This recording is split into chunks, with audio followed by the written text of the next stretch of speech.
Good morning. This is Rick Gray. Just wanted to tell a story this morning about a concept called learned helplessness, which a lot of you have probably heard about before, but we all suffer from it in some way in our life or in our business, in our personal relationships. And I wanted you to think for a minute about what's holding you back. We call them limiting beliefs. That is absolutely has nothing to do with your ability, has nothing to do with your potential and your skills. It's just a limiting belief in your mind, and so you let it actually control your life. The story goes like this. The young boy goes to the circus, and he's watching the circus being set up. He goes early the week before. His dad tells him the circus is coming to town. He sees the big lot cleared in the downtown area, and they start bringing all the trucks in. They bring all the different canvases for the tents and the huge poles, and they bring in all the animals.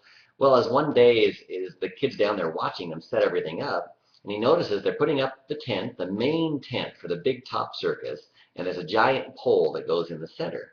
And the way they get that pole to stand up is they stake the center of it in the ground, and they tie a big cable to the top of it, and the end of the pole is on a sled. And so then they tie the cable from the top of it, from the sled, and it goes to the elephant. Okay, so the elephant actually pulls the cable, and then it stands up the tent. Well, that's a lot of weight, as you can imagine. And the little boy's watching this, and he's watching the elephant pull this cable, and it stands up this tent, and the pole's got to be 100 feet tall or 200 feet tall. I mean, they do the trapeze acts, they do everything inside the main tent, so it's really tall. So it's pretty impressive, to a young boy especially, seeing this huge elephant, the gray, wrinkly skin, this big animal. It's obviously extremely strong, and it pulls this pole up, which they then build a tent around. Later on, so he goes to the circus with his dad. He really enjoys the process, enjoys the show, sees the acrobats, the trapeze artists, the people that breathe fire, and all the good stuff that goes along with going to a circus. Then they're leaving later that day, and he sees the elephant out back, and he's tied with just a little thin rope, like a polyester rope, to a tent stake in the back. A little tent stake is like about a 6 or 8 inch yellow plastic spike pounded in the ground with a hammer, and the elephant's just standing there.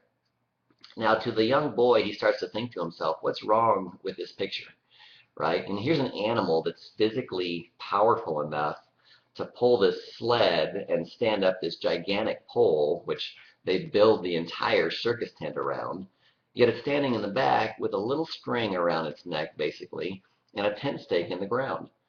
And what's wrong with this picture is, to him, the elephant could easily pull that stake out of the ground. That's not even a question.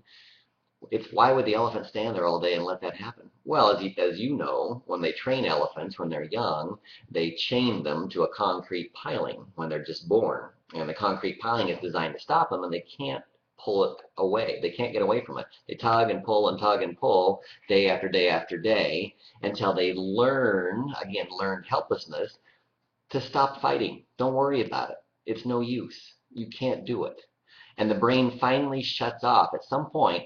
And then whenever they train an elephant now, they have a little stick, you've probably seen it, with a little hook on the end of it. And they walk behind the elephant, and they put the little stick behind his ear, and they pull. As soon as the brain in the elephant feels that tug and that pull, it says, don't resist. You can't resist. You can't do it. So it goes that way, and it goes whichever way you want the elephant to go. That's how you train an elephant. Whether you think that's ethical or not is the fact. That's how it actually works. And that's what's called learned helplessness. Of course, the elephant could pull that stake out of the ground with that string on it. My question is for you, what has you staked in the ground? What little thread is around your neck tied to a little bitty stake in the ground, keeping you there, that has nothing to do at all with your physical ability? Nothing to do with your potential and your talents and your skills, but there's a limiting belief because of some sort of conditioning in your life that you can't do it. Don't bother trying. It's impossible. When all you would have to do is pull that little stake out of the ground.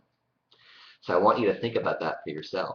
Take an evaluation of what you want to accomplish and where you're at in your life right now, and what little string is holding you back. If I can get one of you to break that string today, then this little talk was worth it. Have a great day, and have a great Independence Day tomorrow.